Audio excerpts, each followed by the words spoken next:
Some more breaking news. Foreign Secretary Harsh Sringla will shortly be briefing the P5 nations, US, UK, Russia, France and China on the Nagrota encounter. This is coming after India, in no uncertain terms, has been cornering Pakistan. The Prime Minister himself naming Pakistan-based Jaish-e-Mohammed in his public statement on Twitter.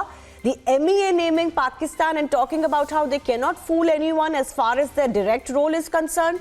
Pakistan-based medicines and other items were found on the cache recovered by from the terrorists. The Indian diplomatic channels have also been activated as far as the recoveries made on this case is concerned. And now the Foreign Secretary making India's case, presumably, to the P5 countries. Abhishek Kapoor is also joining us for more on this. Abhishek.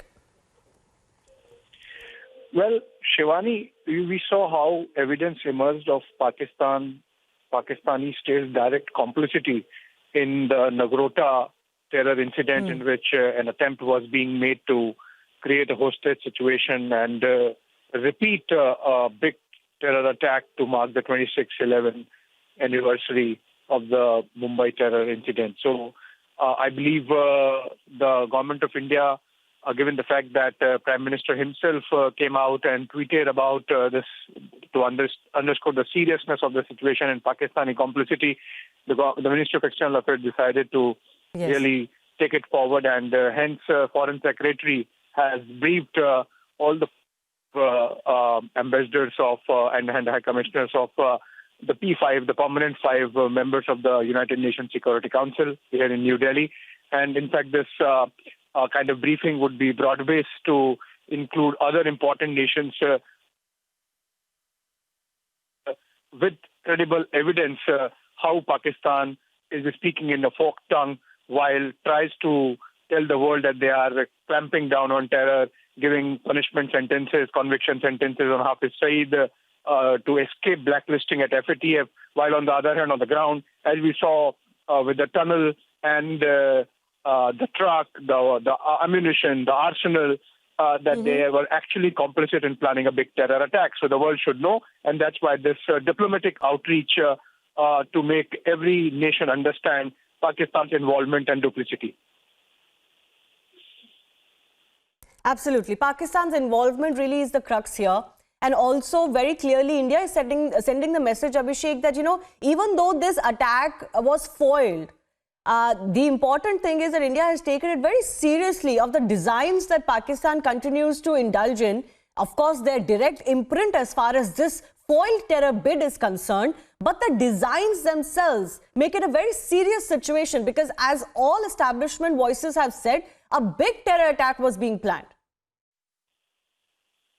Exactly, Shivani. So there is clear evidence of Pakistan's complicity, and there is clear evidence of the nature of the terror attack that was planned.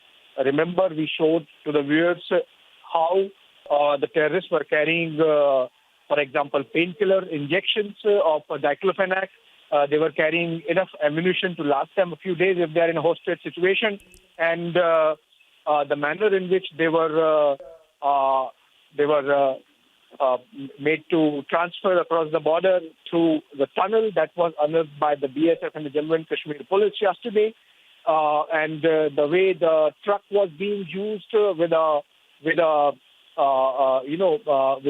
camouflaged registration plate or a fraud registration plate, and the fact that there are still elements, evidences that are coming out of complicity of the Pakistani deep state in terms of providing them with ID cards.